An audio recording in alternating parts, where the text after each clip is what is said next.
محبت سے ہم مسجد میں لے کے آ گئے. جنید جمشید نے گلوکاری کو چھوڑا, پھر گانا شروع کیا, پھر چھوڑا, پھر گانا شروع کیا. کیوں؟ میں تو اس کے بہت قریب داخل ہو چکا تھا. 6 سال اس کا پیچھا کیا. 6 سال. رات کو 2 بجے وہ اسٹیج سے گا کے اترتا تھا, میری گاڑی پیچھے اس کو لینے کے لیے کھڑی ہوتی تھی, اور اس کو وہاں سے اٹھا کر مسجد میں لاتے, کھانا کھلاتے, چائے پلاتے, اور اسے مسجد میں سلا دیتے.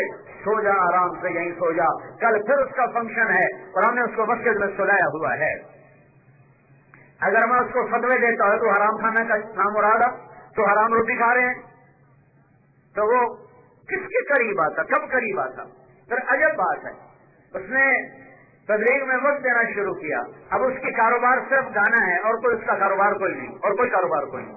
لہذا جب وہ گانا چھوڑتا اور اس وقت تنگی آتی, پھر اس کو روٹی کی تنگی ہوتی, پھر وہ گانا شروع کر دیتا. پھر وہ تبلیغ میں آتا, پھر وہ اس کو توبہ کرتا, پھر واپس جاتا, پھر تنگی آتی, پھر وہ شروع کر دیتا. ایک دفعہ داڑھی رکھی, پھر شیو کرا دی. تو مجھے میرے کئی ساتھیوں نے کہا کہ اب اس بندے کو آپ نے اپنے قریب نہیں بٹھانا, یہ منافق ہے, اور یہ ہے, یہ وہ ہے, اس نے دین کو بدنام کر دیا, اس نے تبلیغ کو بدنام کر دیا. میں نے کہا اس نے نہیں کیا, تم کر رہے ہو, جو جنت کے ٹھیکیدار بنے بیٹھے ہو, جو تم اپنے آپ کو بہت نیک جنید بغدادی سمجھ رہے ہو. ڈرو اللہ کی پکڑ سے کہ تمہیں مردود کر دے تو تم خدائی کا دعوے کر کے بیٹھ جاؤ گے. کسی گناہگار کو گری نظر سے نہ دیکھو, ورنہ اللہ کی نظر سے گر جاؤ گے. 4 مہینے لگا کے پھر شیو کرا دی, داڑھی صاف, اور پھر گانا شروع کر دیا. اور مجھے پتا تھا وہ بھوک کی وجہ سے گاتا ہے, اس کے پاس اور کوئی کاروبار ہی نہیں تھا. پھر مجھے پتا چلا کہ 4 مہینے کے بعد بھی داڑھی صاف ہو گئی. تو میں نے اسے فون کیا, میں نے کہا میری ملاقات کو آؤ. کہا تمہیں خبر نہیں میں نے کیا کر دیا؟ میں نے کہا مجھے خبر ہے. کہا میں کس منہ سے ملنے آؤں؟ میں نے کہا منہ پہ کپڑا رکھ لو, منہ چھپا کے آ جاؤ. کہنے کا اچھا میں آتا ہوں, مجھے پتا تھا یہ نہیں آئے گا.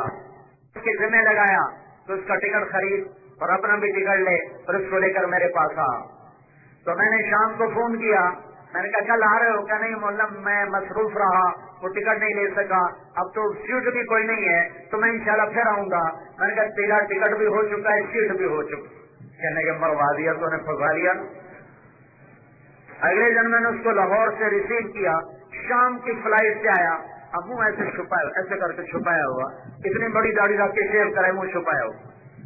میں اس کو لے کر وہاں رائے میں اپنے کمرے میں لے گیا. میں نے کہا ادھر بیٹھ جا, تو نے باہر نکلنا ہی نہیں, تاکہ کوئی تمہیں تانا ہی نہ دے. اگلے دن اس کو میں اپنے ساتھ جماعت میں لے گیا. سیالکوٹ جماعت ہماری جا رہی تھی, میں یہ ہماری ذمہ دار جماعت جو تھی اس میں بھی چلتا تھا. تو سیالکوٹ لے گیا. سیالکوٹ سے واپسی پر اس نے لاہور آ کر پریس کانفرنس کی, اور اس نے کہا آج میری پکی توبہ ہے, آج کے بعد میں خیر بات کہہ رہا ہوں. پھر اس کے بعد اس پر اتنا بڑا امتحان آیا, تو اس کو پیپسی کولا نے 4.5 کروڑ روپے کی پیشکش لگائی. 4.5 کروڑ روپے کہ 10 گانے گا کے دے دو, اور 4.5 کروڑ روپے ہم سے لے لو, اور پھر توبہ کر لینا. نال فتوا بھی دیتا, پیچھے توبہ کر لینا. تو اس نے ٹھوکر مار دے گا, بس اب ان راہوں پہ قدم واپس نہیں جائیں گے. 6 برس کا گرنا اٹھنا, گرنا اٹھنا, گرنا اٹھنا, محبت نے فتح کر لیا. اگر میں فتوے دینے پہ آتا تو آج جنید جمشید ممبر رسول پہ نہ ہوتا, اسٹیج پر ہی بیٹھا ہوتا. محبت کرنا سیکھو, تبلیغ پیغام محبت ہے. یہ تو رائے کا اختلاف ہو جائے تو آپس میں بات کرنا چھوڑ دیتے ہیں, خاص تبلیغ کریں گے. تو مجھ سے کہنے لگا مولوی صاحب 4.5 کروڑ کی پیشکش ٹھکرائی ہے, جبکہ میرے گھر میں 100 روپیہ بھی نہیں ماں کی دوا لے سکوں. ماں کی دوا کے 100 روپے میرے گھر میں کوئی نہیں ہے, اور میں نے 4.5 کروڑ کو ٹھوکر ماری ہے. خوبصورت داڑھی رکھی, پگڑی سجائی, 2 دفعہ بیرون ملکوں کا سفر ہو چکا, 3 دفعہ بیرون ملکوں کے سفر ہو چکے, 7 مہینے کے سفر, 4 مہینے کا سفر, صرف چلے کے لیے بزرگوں نے اس کو مراکش بھیجا. اللہ کے فضل سے اس نوجوان نے کس کو اللہ کے ساتھ جوڑ دیا. ایک دور تھا جب امت اللہ کے پیغام کو لے کے نکل رہی تھی, اور ان تمام طبقات امت میں اللہ نے دعوت کو پہنچایا. ہمارا تو لمبا 1818 میں رنجیت سنگھ نے ملتان فتح کیا، مظفر خان شہید رحمتہ اللہ علیہ کو شکست ہوئی، اپنے 5 بیٹوں سمیت شہید ہوئے۔ تو ملتان بہت بڑی جگہ تھی، تو رنجیت سنگھ خود آیا ملتان، شیر سنگھ نے فتح کیا، پھر رنجیت سنگھ خود آیا اور تلمبے میں اس نے دربار کیا۔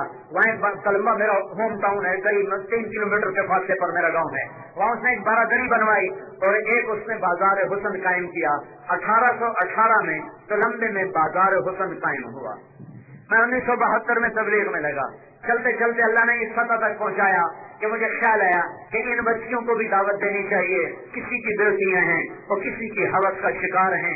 تو ایک فلمی اداکاروں کی جماعت آ گئی تلمبے میں، تو میں نے ان کو کہا کہ تم تو سب یہ ساری تمہیں جانتی ہیں، تم تو نہیں جانتے، پر یہ تمہیں جانتے خالد عباس ڈار تھا، جنید اور جواد وسیم تھا، یہ آئے تھے جماعت میں۔ میں نے کہا جاؤ ان سے بات کرو، یہ بھی ہماری بہنیں بیٹیاں ہیں۔ تو وہ گئے اور انہوں نے ان کو جمع کیا، تو ایک ساتھی نے ان سے کہا میری بیٹی ہو، ہم تم پر چادر ڈالنے آئے ہیں، صرف ایک جملہ کہا، ہم تم پر چادر ڈالنے آئے ہیں۔ تو وہ پھوٹ پھوٹ کے رونے لگی اور کہنے لگی یہاں تو لوگ ہمارے کپڑے اتارنے آتے ہیں، تم کون ہو چادر ڈالنے والے، اور تم پہلے کہاں تھے، اتنی دیر میں کیوں آئے ہو؟ اور انہیں زارو قطار ان کے آنسو، کون عورت ہے جو عزت بیچ کے خوش ہوتی ہے؟ مردوں کی ہوس نے اور مالداروں کی ہوس نے غریبوں کی بیٹیوں کو یہ دن دکھایا ہے۔ جب مالدار زکات نہیں دیتے تو غریبوں کی بیٹیاں نیلام ہو جاتی ہیں، جب مالدار بخیل بن جاتے ہیں تو غریبوں کی عزتیں بک جاتی ہیں۔ ڈرو اس دن سے جس دن اللہ پائی پائی کا حساب لے گا۔ تو ان میں سے ان کی نمبر نائکا جو سب سے بڑی تھی، اس نے توبہ کی۔ ایک بچی تھی دبئی ناچنے جاتی تھی، اس نے توبہ کی۔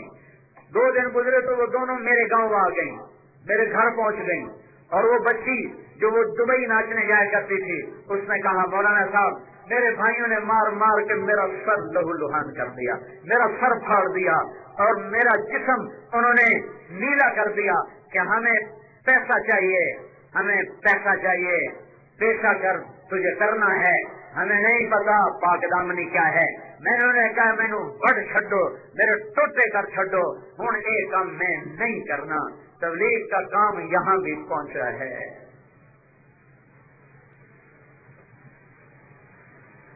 لوگ آ کرتے تھے جاؤ سینمے والوں کو تبلیغ کرو، اللہ نے ناچنے والوں کو پردہ دار بنا دیا۔ اس تبلیغ کے کام کو تبلیغی جماعت کے ساتھ منسوب نہ کرو، ختم نبوت کے ساتھ جوڑو، تو تم سب تبلیغ والے بیٹھے ہو۔ عمل کرو یا نہ کرو، دعوت دو ایمان کی۔ ایمان کی بہار آنے والی ہے، یہ بہار کی آمد ہے، یہ بہار کی آمد ہے، یہ صلح کی آمد ہے، بعد صبا چل چکی ہے، ہدایت کے فیصلے ہونے والے ہیں۔ یہ 95% مجھے کالے بال نظر آ رہے ہیں، اس بات کی علامت ہے کہ صبح الصادق قریب ہے اور کفر کا جانا طے ہو چکا ہے۔ تم توبہ کرو اور محمد مصطفیٰ صلی اللہ علیہ وسلم کی غلامی کرو اور ان کا دامن تھامو، اللہ کی چوکٹ پہ سر جھکاؤ، اور ختم نبوت کی وجہ سے، تبلیغی جماعت کی وجہ سے نہیں۔ طارق جمیل ایک انسان ہے، اچھا بھی کرتا ہے برا بھی کرتا ہے، کل کو مجھے دیکھ کر چلو گے، میری برائی دیکھ کر کہو گے تبلیغ والے دیکھ لے ایسی کیوں جو ہوں دن، پھر تم تبلیغ چھوڑ جاؤ گے۔ مجھے ڈاکیا سمجھو، ڈاکیا میں ڈاکیا ہوں، ڈاکیا میں وہ PCS والا ہوں جو تمہارا پارسل لے کر آیا ہوں، اور اس پر اپنا پتہ پڑھ لو، اگر تمہارا ہے تو لے لو، تمہارا نہیں تو مجھے واپس کر دو۔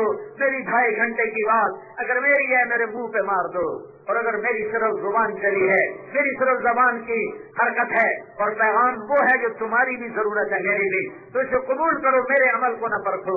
میں تو اچھا بھی ہوں برا بھی ہوں، میرے اندر عیب بھی ہیں کچھ خوبیاں بھی ہیں، تو میری برائیوں کی وجہ سے تبلیغ چھوڑ جاؤ، یہ کہاں کا انصاف ہے؟ تبلیغ والے ایسے ہوتے ہیں، لہذا ہم تبلیغ نہیں کرتے۔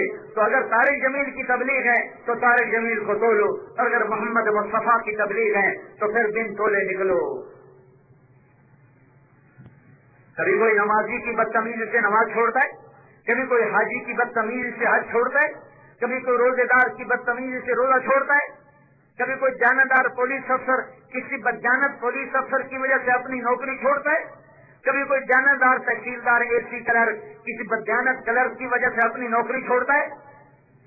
تو میں تبلیغ کیوں چھوڑ دوں؟ او جی تبلیغ والے دیکھ لیے ہم نے، یہ کہتے کچھ ہیں اور کرتے کچھ ہیں، تو تم ان کو کیوں دیکھتا ہے؟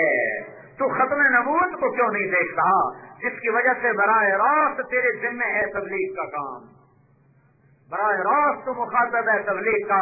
فَلْيُبَلِّغِ الشَّاهِدُ الْغَائِبَ، میرا پیغام پہنچا دو پہنچا دو۔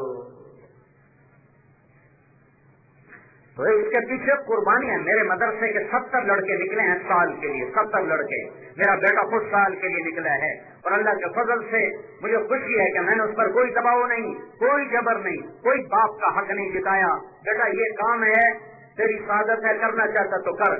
70 لڑکے سال کے لیے نکلے ہیں، اس میں شادی شدہ جوان بچے بھی ہیں۔ جب انہیں بچہ یاد آتا ہوگا، جب انہیں بیوی یاد آتی ہوگی، اور جب وہ آہیں بھرتے ہوں گے، تو ان کی آہوں کو مل سکتا ہے گھر میں بیٹھا ذکر کرنے والا، تلاوت کرنے والا، اور ان کی دعوت سارے عالم پر اثر انداز ہوتی ہے۔ 6 بر اعظم میں اللہ نے دعوت کی فضا کو بنایا ہے۔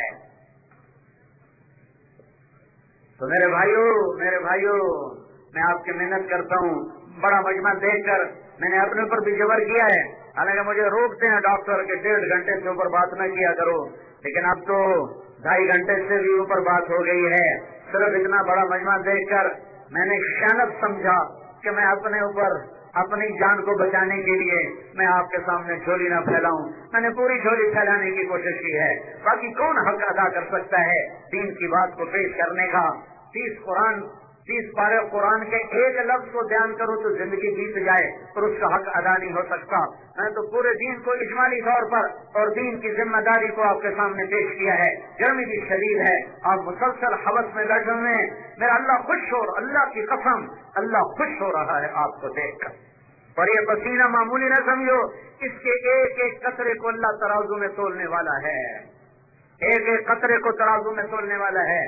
تمہارے پسینے کے طفیل شاید میرا یہاں بیٹھنا قبول ہو جائے، ورنہ یہاں بیٹھ کر اتنے مجمع سے بولنے والا یہ دعویٰ نہیں کر سکتا کہ میں اللہ کے لیے کہہ رہا ہوں، مجھے کوئی خبر نہیں ہے۔ ہاں جب جان جا رہی ہوگی اور اس کو مجھے اللہ کی رحمت کے آثار نظر آئے تو پھر مجھے یقین ہوگا کہ یہ سب کچھ اللہ کے لیے تھا، ورنہ میں کچھ نہیں کہہ سکتا، مجھے کچھ پتہ نہیں ہے، لیکن میں نقل مار رہا ہوں کہ شاید اس نقل پر بھی میرے اللہ کی رحمت متوجہ ہو جائے۔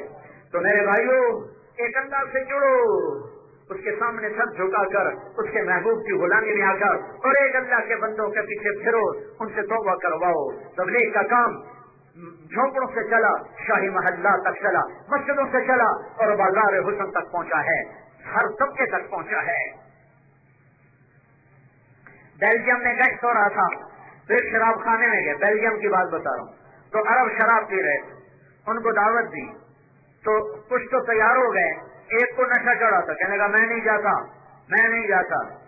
تو ہمارے ساتھی تھے بھائی ایک عرب، وہ کہنے لگے بھائی تمہارا نام کیا ہے؟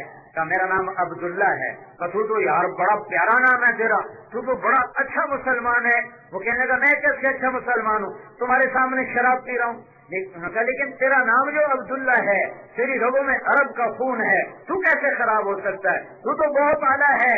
تو ایک دفعہ اللہ کی بات تو سن، اس پر ایسی شرمندگی ہوئی، کہنے کا پر میرے کپڑوں پہ بھی شراب گر گئی ہے تو میں مسجد میں کیسے جاؤں؟ تو تم ہمارے ساتھ اور ہم تمہیں کپڑے بھی دیتے ہیں۔ مسجد میں لے گئے، غسل کروایا، کپڑے پہنائے، بیان میں بٹھایا، اس نوجوان نے کھڑے ہو کر 10 دن لکھائے نقد۔ 10 دن کے لیے جماعت میں گیا، واپس آیا، وہ شراب خانہ عرب کا تھا، جا کر اس کے پاؤں پڑھ لیے کہ اللہ کے واسطے ایک دفعہ 3 دن لگا لے، اسے یہ نہیں کہا شراب بند کر دے، بس تو 3 دن لگا لے۔ اس کو 3 دن کے لیے نکالا، اس نے آ کر اپنا شراب خانہ بند کیا، پھر اس نے دوسرے کے پاؤں پکڑے، اس بازار میں از اول تا آخر میں یوں قدم بقدم پھرا ہوں، اس میں 9 شراب خانے ایسے بند ہو